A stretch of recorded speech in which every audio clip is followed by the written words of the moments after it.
Next article is muscles and muscle movements. Muscles are mesodermal in origin. Mesoderm पासून muscular tissue तयार झालेला आहे. आपलं जे बॉडी वेट आहे त्या बॉडी वेटच्या 40 to 50% मसल्स आहेत. बॉडी वेट जे आहे त्याच्यामध्ये 40 to 50% मसल्स आहेत आणि या मसल्स मध्ये 75% काय आहे, वॉटर आहे. 20% मसल्स मध्ये प्रोटीन्स आहेत. आता या प्रोटीनचा विचार केला तर याच्यामध्ये कॉन्ट्रॅक्टाईल प्रोटीन्स आहेत, काही रेग्युलेटरी प्रोटीन्स आहेत, काही स्ट्रक्चरल प्रोटीन्स आहेत आणि 5% नॉन प्रोटीन कंपाऊंड्स आहेत. नॉन प्रोटीन कंपाऊंड्स आहेत. याच्यामध्ये समजा क्रिएटिनाइन आहे, युरिया आहे, ग्लायकोजन आहे, असे इतर कंपाऊंड सुद्धा या मसल्स मध्ये असतात.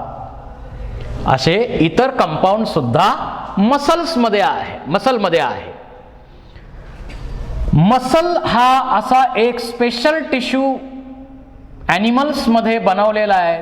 त्याचा उपयोग केला जातो मोमेंट.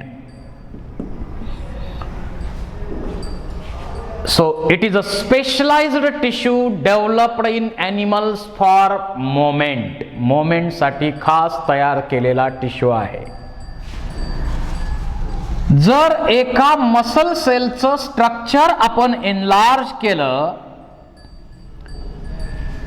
तर या मसलचं जे सेल मेम्ब्रेन आहे, कारण शेवटी सेल आहे ही सुद्धा, मोमेंट साठी स्पेशल तयार केलेली सेल आहे मसल. जर या मसलचं मेम्ब्रेन पाहिलं तर त्याला आपण म्हणतो सार्कोलेमा, प्लाझ्मोलेमा. सेलचं मेम्ब्रेन प्लाझ्मोलेमा, मसलचं मेम्ब्रेन सार्कोलेमा. त्याच्या आत इथं मसलचा जो सायटोप्लाझम आहे, मसलचा जो सायटोप्लाझम आहे त्या सायटोप्लाझमला आपण म्हणतो सार्कोप्लाझम. या मसलमध्ये स्पेशल असे प्रोटीन्स आहेत. स्पेशल असं प्रोटीन आहे, त्या प्रोटीनला म्हणायचं मायोग्लोबिन.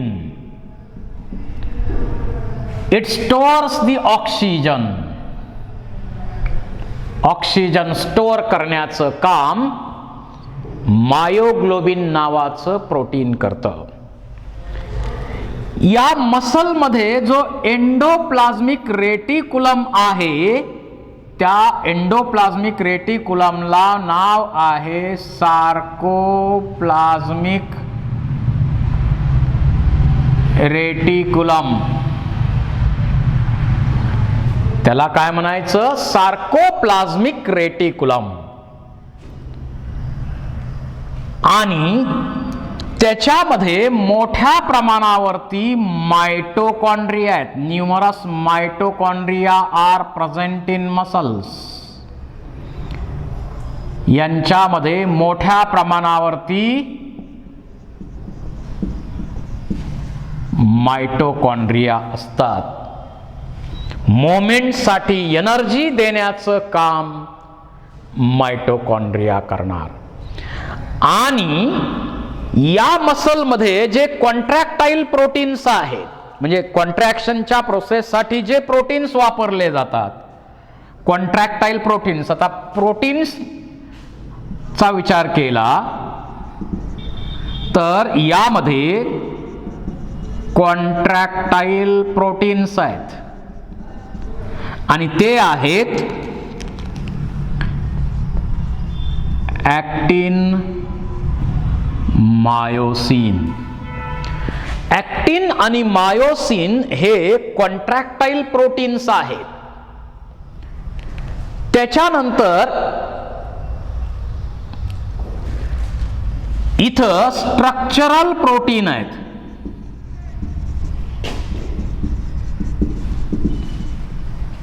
स्ट्रक्चरल प्रोटीन्स याच्यामध्ये डेस्मिन, नेब्युलिन,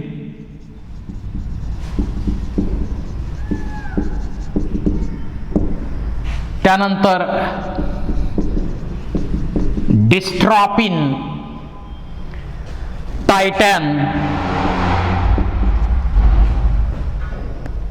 आणि त्याचबरोबर मायोमेसिन हे प्रोटीन्स त्यामध्ये स्ट्रक्चरल प्रोटीन्स आहेत.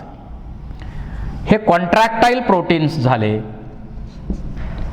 हे स्ट्रक्चरल प्रोटीन्स झाले आणि त्याबरोबरच आणखी यामध्ये रेग्युलेटरी प्रोटीन्स असतात.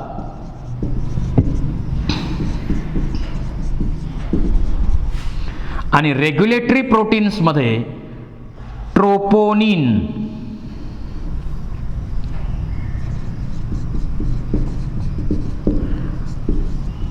Tropomyosin,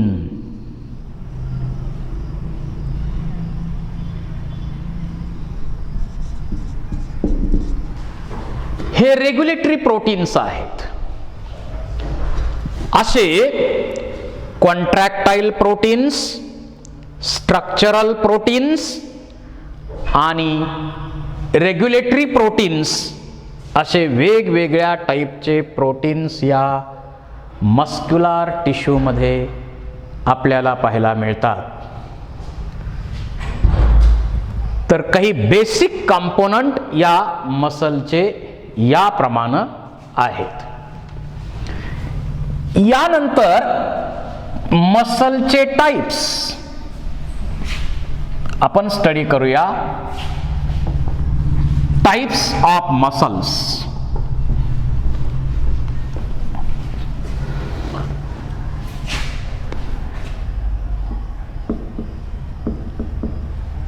Types. There are two main types of muscles. Involuntary and voluntary muscles. ज्या मसलच्या मोमेंट्स आपल्या इच्छेप्रमाणे होत नाहीत त्या मसल्सना आपण म्हणतो इनव्हॉलंटरी muscles. The moments of muscles which are not under the control of will, these are called as involuntary muscles, and moments of muscles which are under the control of will, these are called as voluntary muscles. ज्यांच्या moments आपल्या इच्छेप्रमाणे होतात त्यांना आपण म्हणतो voluntary muscles. आता हे इच्छेप्रमाणे मोमेंट आहे, पण स्टमकची मोमेंट, इंटेस्टाईनची मोमेंट, हार्टची मोमेंट इच्छेप्रमाणे आहे का? नाही, म्हणून involuntary. Again these are divided into two main types like smooth muscles and cardiac muscles. Involuntary मसलची महत्वाची कॅरेक्टर काय? Their moments are involuntary. Their moments are involuntary. They do not undergo fatigue. न दमता इनव्हॉलंटरी मोमेंट करणाऱ्या या muscles आहेत. आता समजा स्टमक असेल किंवा GI ट्रॅक, गॅस्ट्रो इंटेस्टायनल ट्रॅक असेल, किंवा त्याचबरोबर युरिनरी ब्लॅडर असेल, ब्लड वेसल्स असतील, जे काही हॉलो ऑर्गन्स, विसरल ऑर्गन्स आहेत, हार्ट वगळता जे बाकीचे विसरल ऑर्गन्स आहेत, त्यांच्यामध्ये स्मूथ मसल्स आहेत. स्मूथ मसल्स आहेत त्यांच्यामध्ये. They are spindle shaped. या मसल्स कशा आहेत? स्पिंडल शेप्ड आहेत. हा सार्कोलेमा आहे. सार्कोप्लाझम याचा क्लिअर असतो. No स्ट्रायशन्स.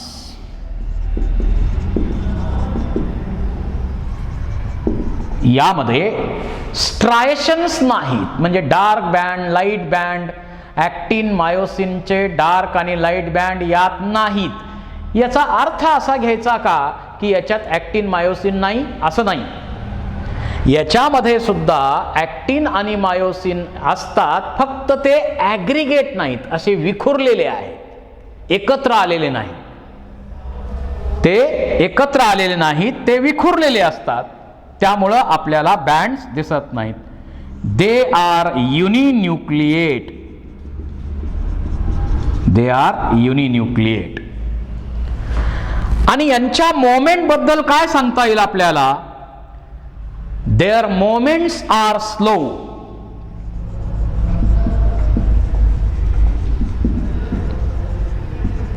Slow, continue for longer duration, that is prolonged, without fatigue. न दमता शिस्तीत बराच वेळ मोमेंट करणाऱ्या या मसल्स आहेत. जसं आपण फूड घेतलेलं आहे, इथं बोलस पाठवला स्टमक मध्ये डायजेशनची प्रोसेस बराच वेळ होते. कार्बोहायड्रेट असतील तर 2 तासापर्यंत, प्रोटीन असतील तर त्याच्यापेक्षा जास्त वेळ, आणि फॅट असेल तर 6 तासापर्यंत स्टमकचं काम चालू राहतं. Small intestine, peristaltic moment longer duration पर्यंत चालू राहतात. So their moments are slow, prolonged, without fatigue. न दमता शिस्तीत बराच वेळ काम करतात या स्मूथ मसल्स. आणि या स्मूथ मसल्स काही सिंगल युनिट काही ठिकाणी असतं.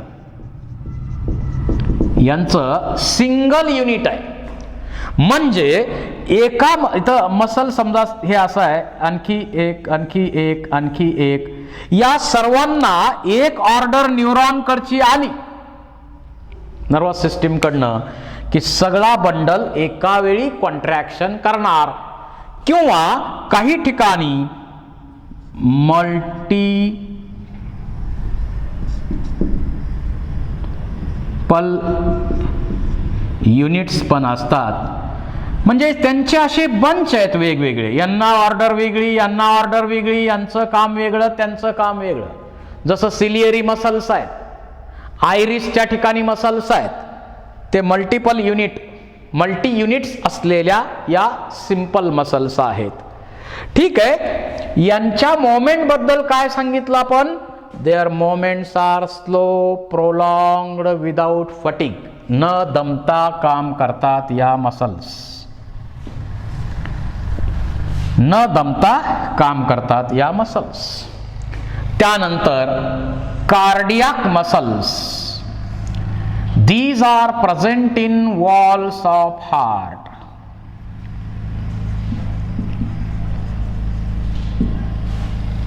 जे मिडल कव्हरिंग आहे, जसं इपिकार्डियम, मायोकार्डियम आणि एंडो. त्यातला मायोकार्डियल पार्ट जो आहे त्याच्यामध्ये या अशा ब्रँचड असणाऱ्या मसल्स आहेत. या ब्रँचड आहेत. इथं ब्रांचिंग आहे आणि आणखी कॅरेक्टर काय, त्यांच्यामध्ये असं एक मसल दुसऱ्या मसलला अशी जोडलेली आहे, इंटर कॅलरी डिस्क त्यामध्ये आहे. युनिन्यूक्लिएटच आहे पण ब्रँचड आहे.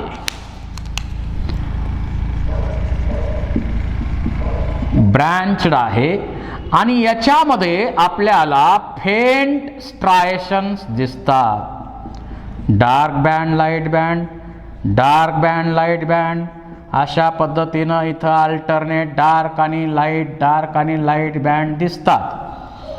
इथं दोन्ही मसलला जोडणारा हा जो पार्ट दिसतो त्याला आपण म्हणतो intercalary disc. Intercalary disc या ठिकाणी आहे, ब्रँचिंग आहे.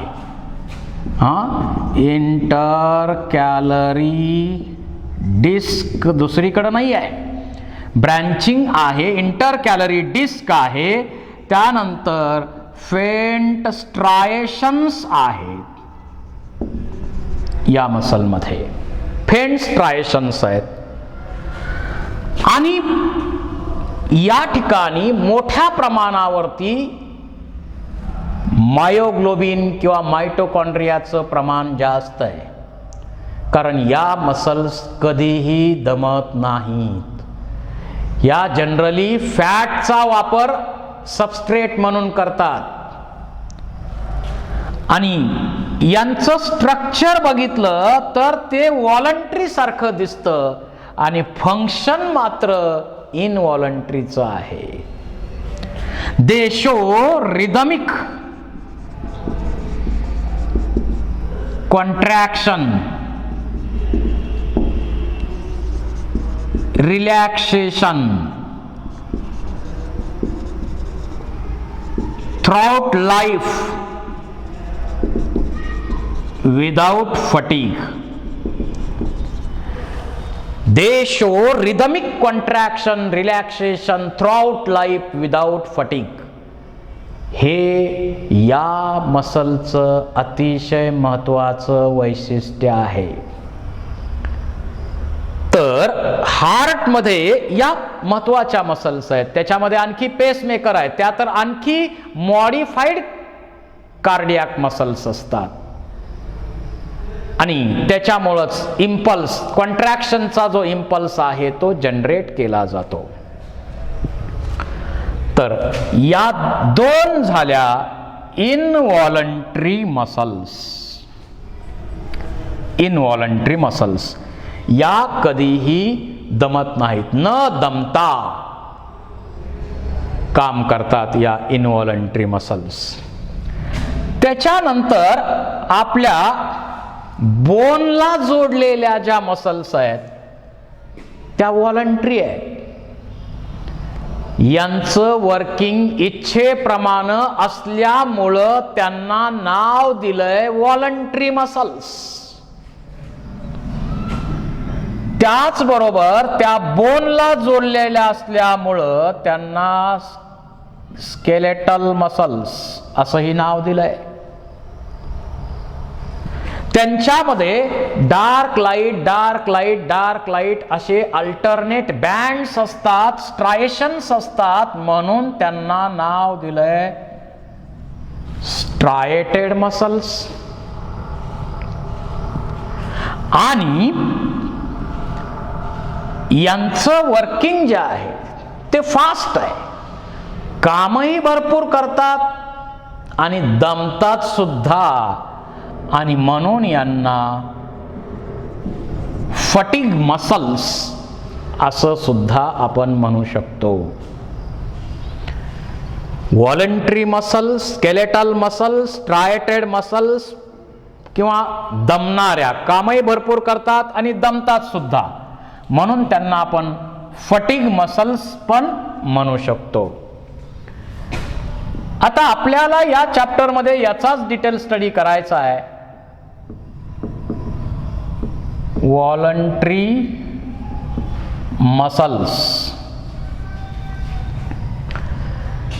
ज्या मसलच्या मोमेंट्स आपल्या इच्छेप्रमाणे होतात, their moments are under the control of will, as they are attached to the bones so called as skeletal muscles. Their movements are fast and they can fatigue, so called as fatigue muscles, and they show striations, hence called striated muscles. जर आपण या मसलचा पूर्ण एक muscle, समजा इथं एक हा मसलचा part आहे, याचं आपण डिटेल विचारात घेतलं तर याच्यामध्ये असे बंडल बंडल बंडल बंडल अनेक असे मसलचे बंडल्स त्यामध्ये असतात. आणि यामध्ये आपल्याला असे मसलचे बंडल्स, असा एक मसलचा हा समजा बंडल आहे. आता कट सेक्शन मध्ये आपल्याला असं दिसेल ते, तर याला आपण म्हणतो फॅसिक्युलस. अशा फॅसिक्युलाय फॅसिक्युलाय फॅसिक्युलाय त्यामध्ये असतात. याच्यावरती जे कव्हरिंग आहे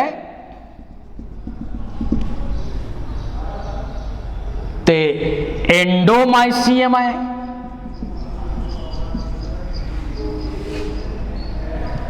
याच्यानंतर यांच्यावरती जे कव्हरिंग इथं आहे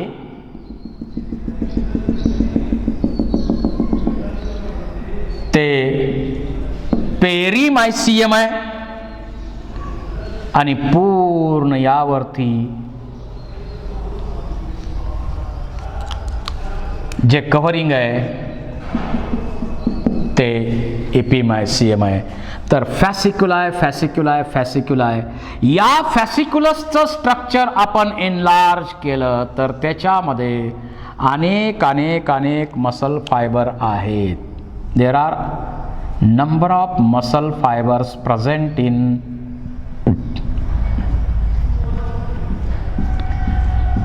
एक फॅसिक्युलस आपण मॅग्निफाय केलं तर त्याच्यामध्ये अनेक मसल